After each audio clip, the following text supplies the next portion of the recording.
Zombies are no foreign concept to this channel, and when it comes to stereotypes, the zombies of Plants vs. Zombies exemplify the one-word vernacular of yelling brains. Although not as busted as the zombies of Return of the Living Dead, there is something wholeheartedly unique about them in their creation, recreation, and overall means of death and destruction, with some reasonable lines of questioning stemming from the terms of today's topic of survival against them. What if the general outbreak of the zombie apocalypse were explored more beyond the realm of one insane David's private property? And to that end, what would it mean in terms of our survival? It is implied that the rest of the world is basically screwed and only pockets of resistance remain in humanity's stead against the undead, going to cruise ships and stuff. How do these deadites come to existence in the first place, though? What makes them deadlier than your typical garden variety reanimated archetypes if a virus is not preeminent? And most importantly, what if we took the plants out of the namesake title and out of the equation? Well, let's dive into that, as today we are discussing why you wouldn't survive a Plants vs. Zombies zombie apocalypse.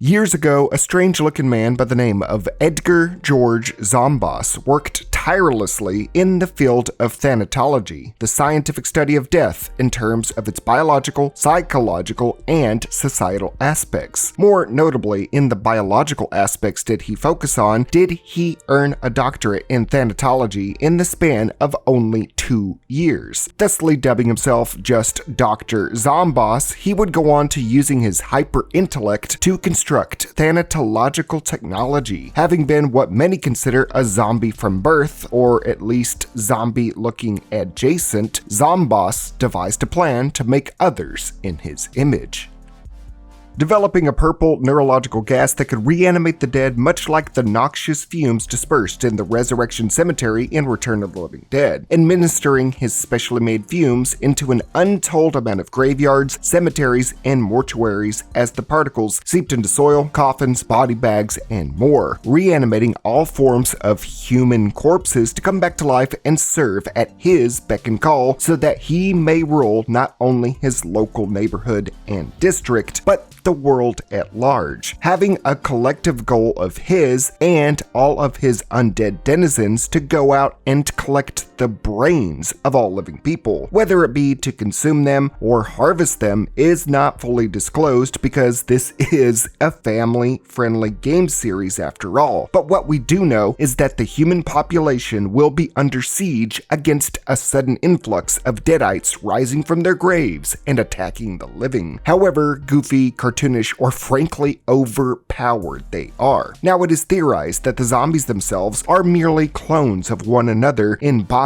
with deviations and mutations once the supply of rotting corpses ran dry for the bad doctor. Think in the same vein as the monsters of Killing Floor, how Horzine Laboratories cloned their feral beasts of the clots and more in an attempt to create super soldiers, and then it just went completely wild, as multitudes of monsters, big, small, and bloody outrageous, emerged from more and more cloning facilities and labs across the world. Think that, but with a singular entity controlling the means of production, and with a more unified goal instead of turning the human population into a gore fest. He wants to use your brains. The goal of zombie multiplication is most likely centered around their trademark wants and needs. Maybe the acquisition of brains is what powers the creation of new zombie clones. That, or repurposing the brain to be put into zombie clone bodies. There is no zombie virus this time around, so for basically, I think, the first time in one of these Why You Wouldn't Survive scenarios centered on the reanimated dead, we will not be harping on some kind of viral pathogen going wild through the land, sea, air, or bodily fluids. No, we're not going to worry about that. Instead, it's through sheer power and numbers created in consistent manufactured methods. Regardless of where you believe these zombies first came from, this undead army created by Zambos is a force to be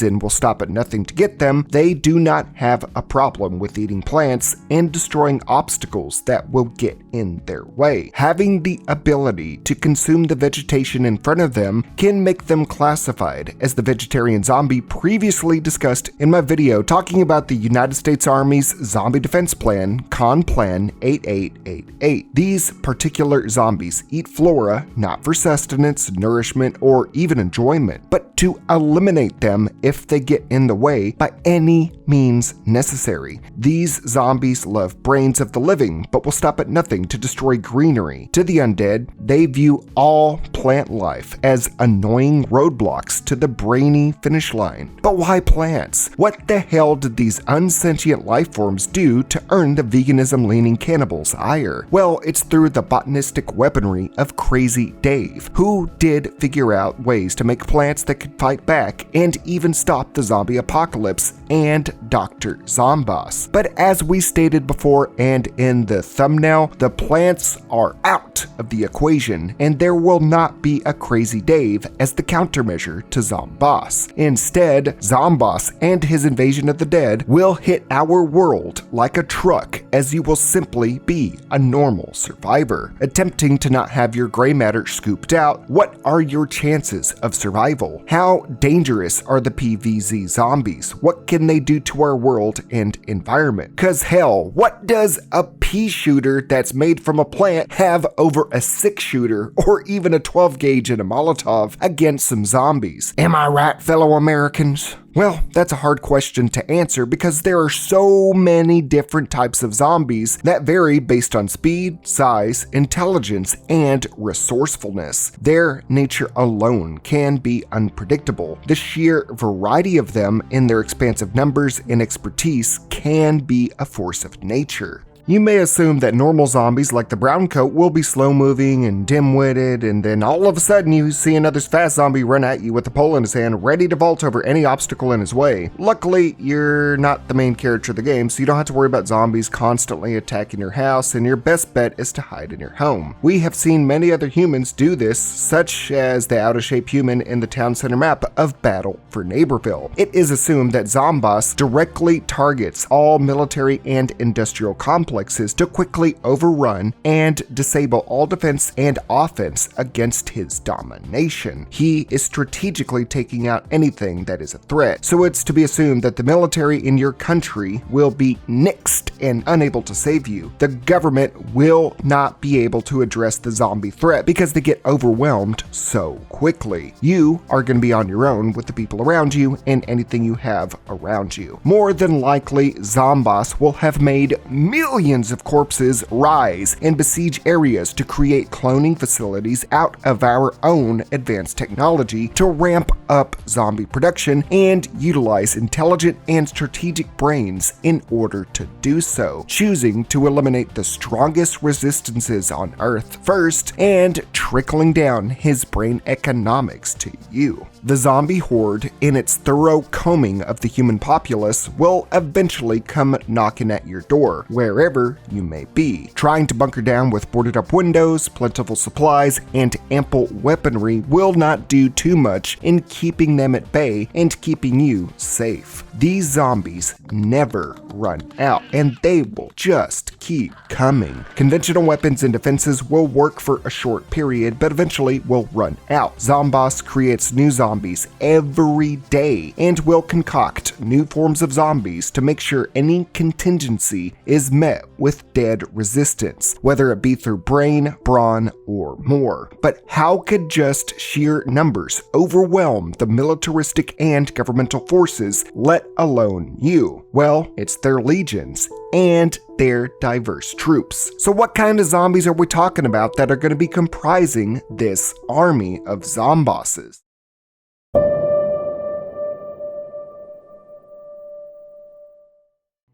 Starting from the grave grounds up, we have the usual suspects of the regular zombies, relentless in their march and resistant to moderate amounts of damage. Constantly coming in by droves, their lethality is not just their numbers, but their adaptability. The zombies are smart enough to start wearing armor like you see with some zombies wearing cones and buckets, some snapping doors off their hinges to use as shields, random pole-like objects to pole vault to higher ground or across gaps to reach you, some even wearing scuba gear to attack from the water, donning apparel and tools to make their means of maneuvering through the environment to get to you a lot easier, even using ladders to clamber over walls and obstacles, wearing minor clothes and using pickaxes to dig their way into your safe havens. No matter how hard they may be, they will pick their way through. Remember, these are undead soldiers being directed by the thousands by one man with a big brain. So over time, the longer you survive in this apocalyptic world, the smarter the zombies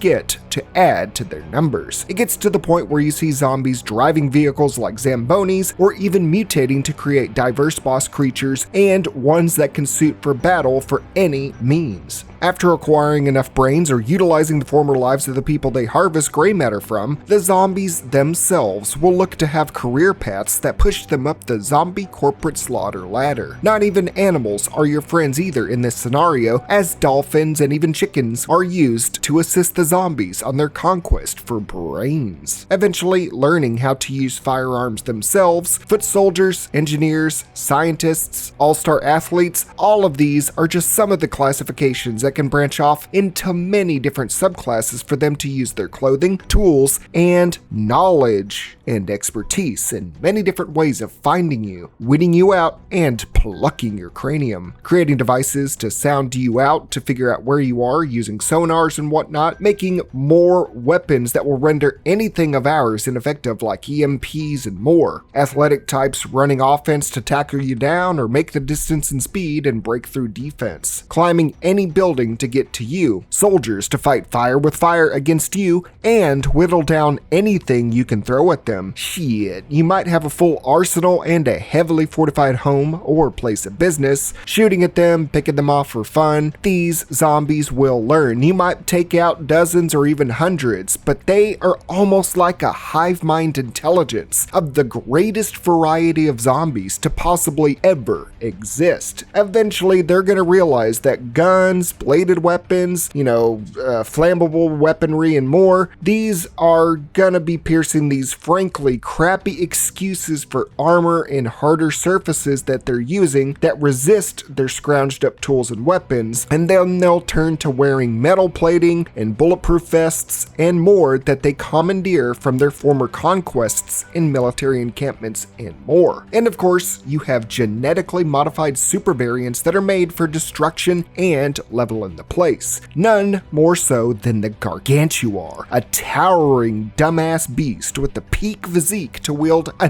damn electric pole as if it were a simple melee weapon. For reference, standard electrical poles stand up to 40 feet tall, or over 12 meters for anybody that's outside the Freedom Country, and can weigh just over 1,100 pounds, meaning their Gargantuars are just as tall and bulk up probably way more to be able to achieve these feats, squashing and crushing everything in front of them with their half-ton weapon. If the green tank feels like its body is beginning to suffer too much damage, or that it cannot successfully reach its prey, then it will resort to using its symbiotic buddy known as the imp. Usually attached to these behemoths like herons to gators, these little creatures can be thrown long distances and at high speeds to bridge the gap, either to finish off targets or distract you long enough for the slow Gargantuar to catch up to you. The imps themselves, who were previously used as weapons such as explosives or assisting their Gargantuars, eventually learn how to operate gigantic attack mechs that will destroy anything they see. So even if the Gargantuar sends one of these out and you think you can take out the little guy, he can either explode or take over a robot on his own. There is no range weakness with these armed zombies, zombies, either as snipers like the pirate zombies or the melee tanks like super brains. They are not easy to deal with either. With some of these variants as well, can make their combat unpredictable. Some of the gargantuars can be infused with what looks like the rage virus to give them bloody eyes to become giga gargantuars. Basically the same thing, but they are way more durable and violent to most forms of physical trauma. Other modifications to previous zombies like the Yeti, who was docile and shy at first, will not hesitate to freeze you and chuck giant icicles manifested from its own body if you get too close. Yes, they're going to be throwing icicles that can freeze you on the spot. The disco zombie learned how to pick up a disco stick and then use it as a machine gun and then command other musically inclined undead to coordinate attacks better. Close-range karate zombies like the Zen Sensei can easily pack a punch with hand-to-hand combat, disarming you and probably knocking your head off with one kick to the face. Then you have the Baron von Bats, the zombie vampire. Yes, that is a thing that will always pursue you to feed off your life and energy. You have freaking vampire zombie hybrids swooping in to suck you dry. Every avenue, don't take that in a different way, but every avenue of what a monster is in fiction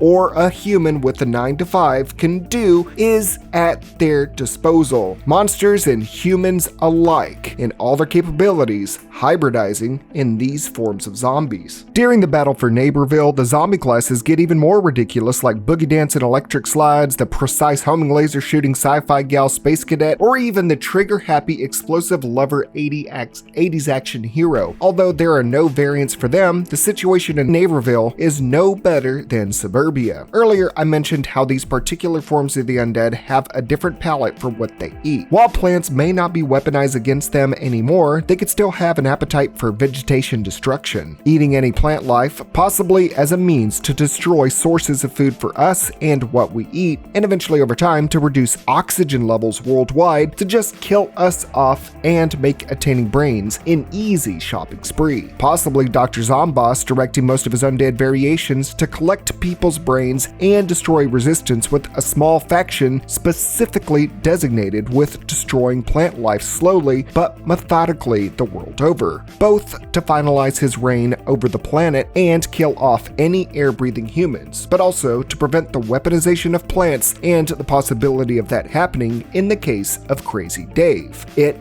is foolproof. But if the proof is full and it seems like we are fighting back to a decent capacity, then Dr. Zomboss himself can take matters into his own hands, whipping out giant damn mech suits to pulverize all opposition. I mean, look at this thing. That's gonna be coming at us with thousands of zombies in the mix, kind of like those giant robots the Martians used in Mars Attacks, being heavily resistant to all forms of damage and being quick to literally trample you underfoot. But it's not just the giant mechanization of his machinations that will be deadly and a final nail in the coffin to your resistance and survival. Zomboss is cartoonishly evil and, like William Afton, will always come back.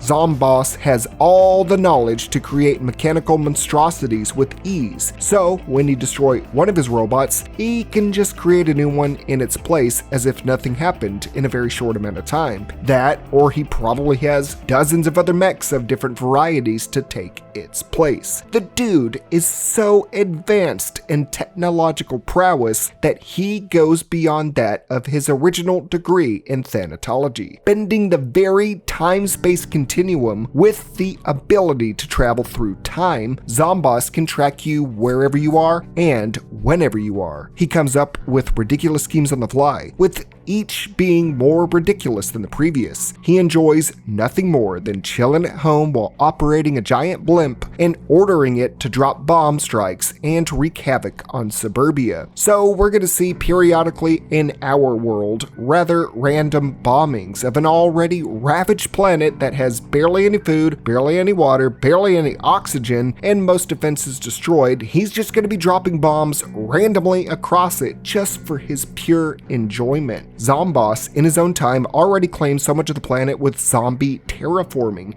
Yes, he is redoing the planet so that zombies may cultivate it indefinitely. And at one point, he actually succeeded in taking over Suburbia and renaming it Zomburbia so that there really is nowhere to run. He has long-term plans once he has won and the zombies have taken over to make sure that they will never lose and that humans will never prosper. If you find yourself advanced enough to somehow flee the planet and get to space, the zombies are also already there with a private Zomboss moon base. They already have satellites scattered around the planet. They are waiting for you even if you get off our little blue marble.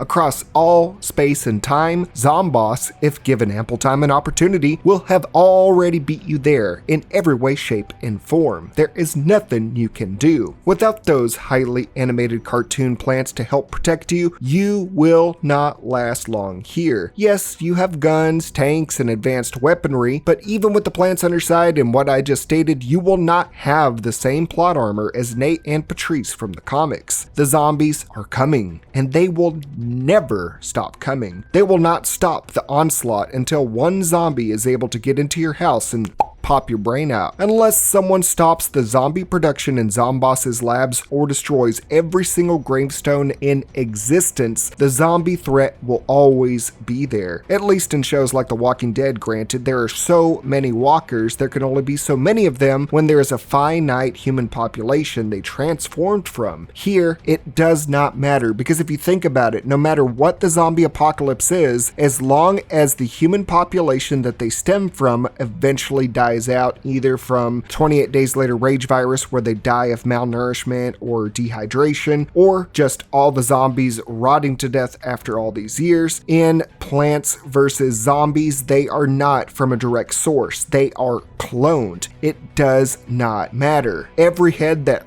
pops off each zombie when they die is pointless in the end. For every one zombie you kill, there's probably 2 to 3 more to take its place. You will see that same zombie over and over again, and there is no stopping. They're basically infinite hordes, unless, again, you destroy all dead human bodies on the planet and get rid of the facilities that are cloning them.